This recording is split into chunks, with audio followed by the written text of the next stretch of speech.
ऊर्जा इकट्ठी न हो तो तू कैसे ब्रह्म को जानेगा? ब्रह्म को जानने के लिए ऊर्जा चाहिए, ऐसी ऊर्जा कि ऊपर से बह उठे। अतिरेक चाहिए। ऊर्जा के अतिरेक को बल कहा है छांदोग्योपनिषद ने। ऐसी ऊर्जा चाहिए कि तुम संभाल ना सको, तुम्हारे ऊपर से बहने लगे। इतनी ही ऊर्जा हो तो ही सत्य को जाना जा सकता है। निर्वीर्य सत्य को नहीं जान सकते। तुमने कभी सुना ना होगा कि कोई नपुंसक और ब्रह्म ज्ञान को उपलब्ध हुआ हो। वीर्यवान, ऊर्जा से भरे हुए लोग। वृक्ष पर फूल कब खिलते? जब वृक्ष के पास इतनी ऊर्जा होती कि अब उमंग में लुटा सकता है, तब फूल खिलते। अगर वृक्ष को ठीक खाद न मिले, ठीक जल न मिले, रोशनी न मिले, फूल ना आएंगे।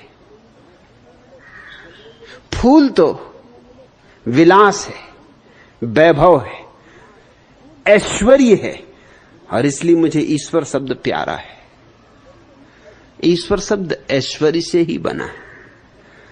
ईश्वर को ही वे ही लोग जान पाते हैं जिनके भीतर इतनी ऊर्जा होती कि जैसे वृक्षों की ऊर्जा फूल बन जाती।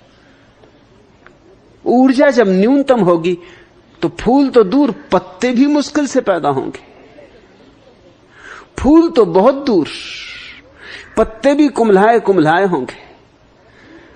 ऊर्जा अतिरेक होनी चाहिए। पश्चिम के बहुत बड़े रहस्यवादी कवि विलियम ब्लेक का वचन महत्वपूर्ण, उपनिषद के सूत्रों जैसा है। विलियम ब्लेक आदमी था भी कि उसे कवि नहीं ऋषि ही कहना चाहिए। उसका सूत्र है एनर्जी इज डिलाइट। ऊर्जा ही आनंद है। पते की बात कही, ऊर्जा ही आनंद है। ऊर्जा की कमी ही दुख है। ऊर्जा की दीनता और क्षीणता ही पीड़ा है, नरक है। क्योंकि फूल खिलते नहीं, सुगंध बिखरती नहीं। जैसे दिए में तेल चुक जाए तो बाती बुझ जाए। दिए में तेल चाहिए, बाती चाहिए तो ज्योति जले। और जितना तेल हो उतनी ही प्रगाढ़ता से ज्योति जले। और तुमने एक खूबी की बात देखी, हवा आती, अंधड़ आता, छोटे मोटे दिए बुझ जाते। जंगल में लगी आग और भी धू धू करके जल उठती।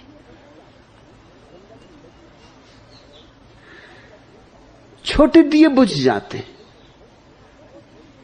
हवा का झोंका आया कि गए। लेकिन बड़ी आग और बड़ी हो जाती। तुम्हारे भीतर ऊर्जा हो तो परमात्मा की ऊर्जा भी तुम्हारी ऊर्जा में संयुक्त हो जाती। तुम्हारे जीवन में यूं आग लग जाती जैसे जंगल में आग लगी हो।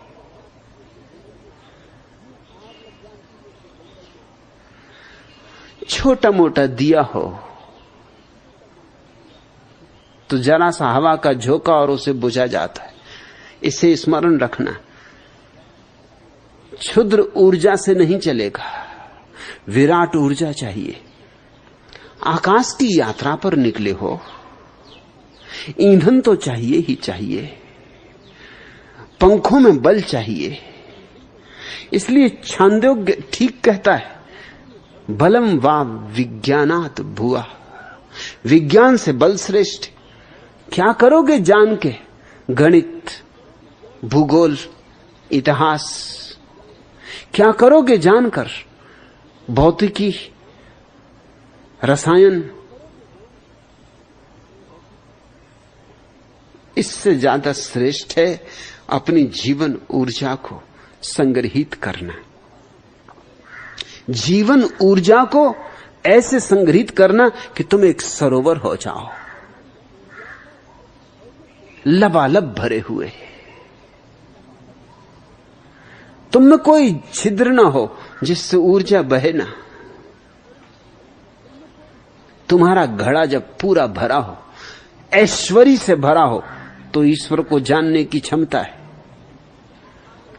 मेरी बात लोगों को अखरती है क्योंकि लोग समझते नहीं, लेकिन मैं तुमसे फिर दोहरा के कहना चाहता हूं कि ईश्वर को जानना इस जगत में सबसे बड़ा विलास है।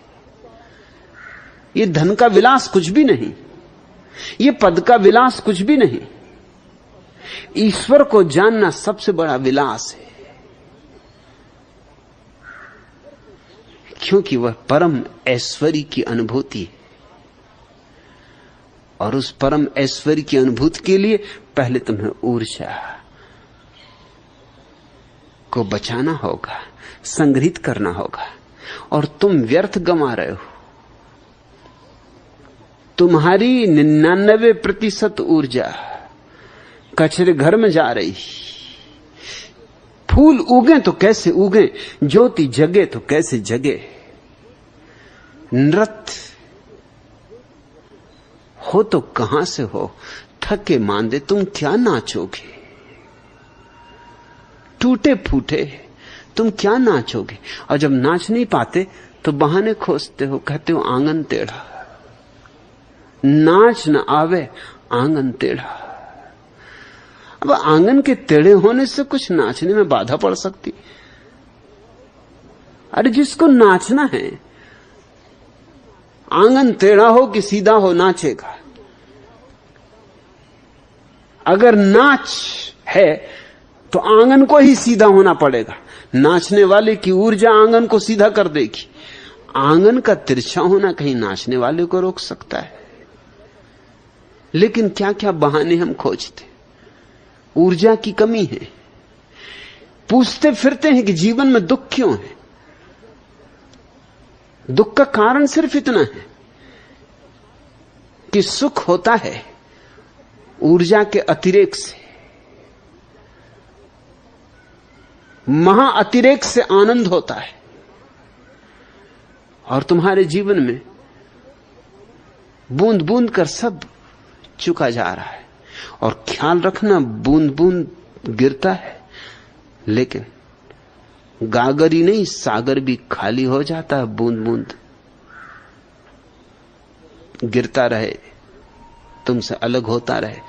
बूंद बूंद टपकती रहे तो गागर तो खाली होगी ही, सागर भी खाली हो जाता है। और तुम किस किस तरह से अपनी ऊर्जा को व्यर्थ कर रहे हो। तुम्हारे पास जितनी इंद्रियां हैं उन सब से तुम दो तरह के काम ले सकते हो। एक तो ऊर्जा को भीतर ले जाने का, और दूसरा ऊर्जा को बाहर फेंकने का। यही अंतर्मुखी और बहिर्मुखी का भेद है। बहिर्मुखी मूल है। दरवाजा तो एक ही होता है। उसी दरवाजे पे एक तरफ लिखा होता है प्रवेश, एंट्रेंस। उसी दरवाजे पे दूसरी तरफ लिखा होता है एग्जिट। उसी से तुम भीतर आते, उसी से बाहर जाते। कोई दो दरवाजों की जरूरत नहीं होती।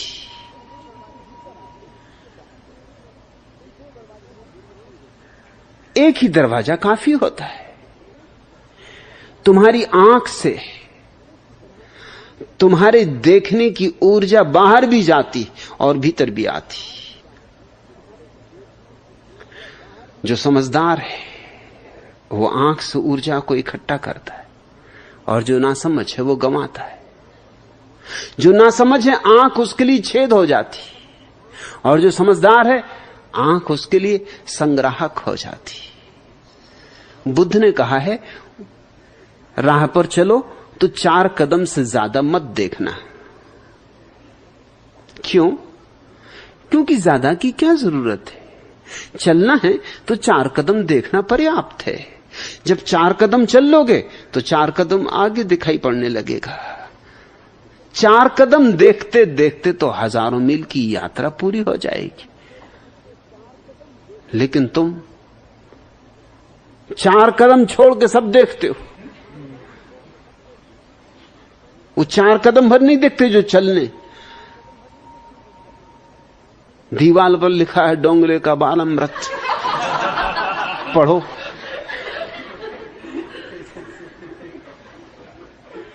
इधर फिल्म का पोस्टर लगा है, पढ़ो। इधर कोई खोंचे वाला खड़ा है,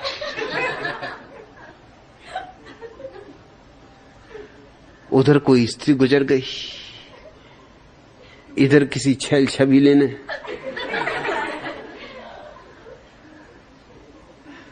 कोई फिल्मी धुन छेड़ दी। क्या क्या हो रहा है चारों तरफ, तुम करो भी क्या? आंखें भागी फिर रही, सब तरफ भटक रही। वैज्ञानिक कहते हैं कि आंख से मनुष्य की 80% ऊर्जा बाहर जाती।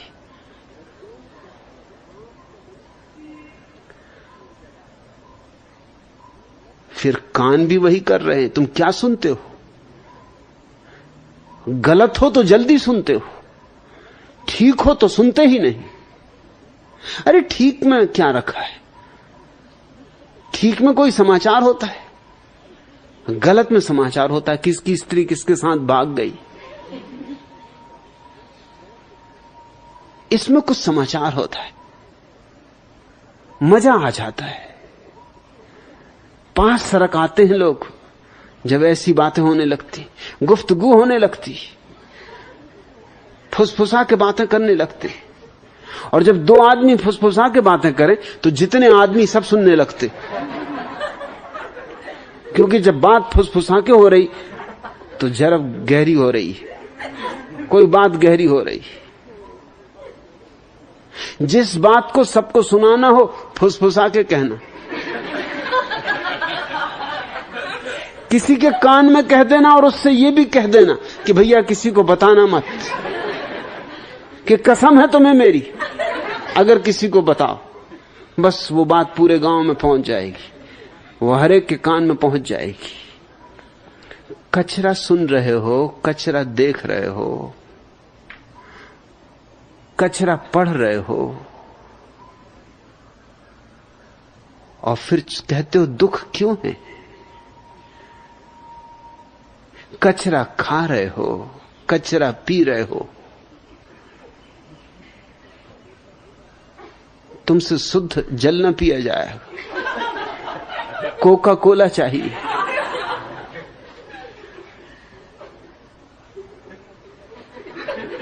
अभी कभी सोचोगे नहीं ये कोका कोला है क्या?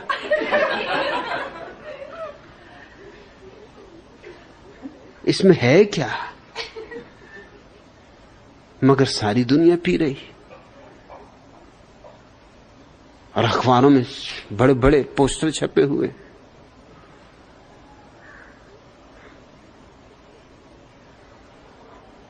अखबार पढ़ रहे हो, लोग कोका कोला पी रहे हैं, लोग अखबार पढ़ रहे हैं, फिल्में देख रहे हैं, रेडियो पे सुन रहे हैं, और सब जगह एक ही चर्चा है कि अगर जिंदगी का मजा लेना है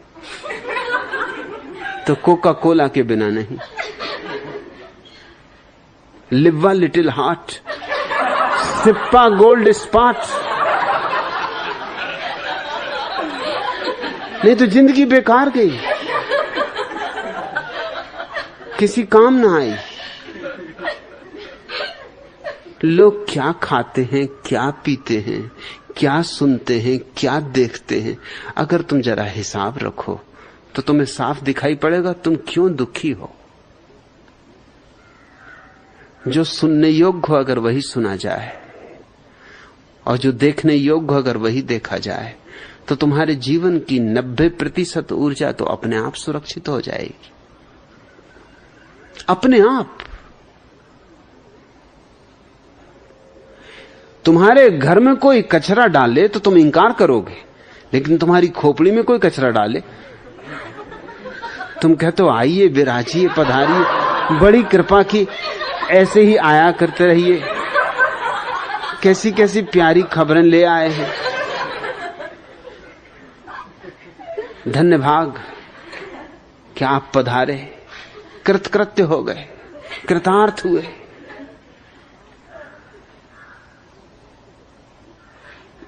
फिल्में देखने जा रहे हो जिनमें सिवाय हंगामे के और कुछ भी नहीं।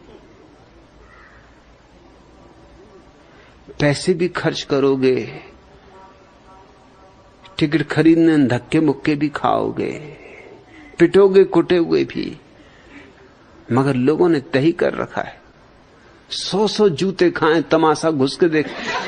और मजा यह है कि जब तुम 100 जूते खा रहे तो तमाशा दूसरे देख रहे हैं।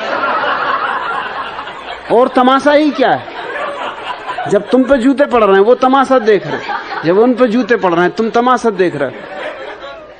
और तमाशा ही क्या है।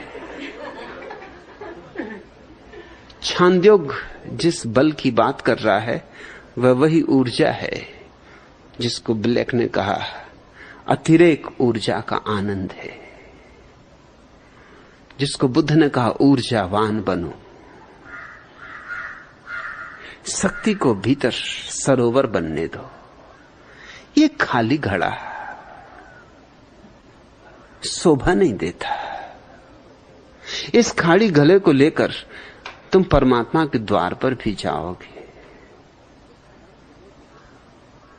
तो क्या मुंह दिखाओगे, कम से कम घड़ा तो भरा हो। इसलिए हमारे देश में पूर्ण कलश स्वागत का प्रतीक बना। भरा हुआ कलश स्वागत का प्रतीक हो गया।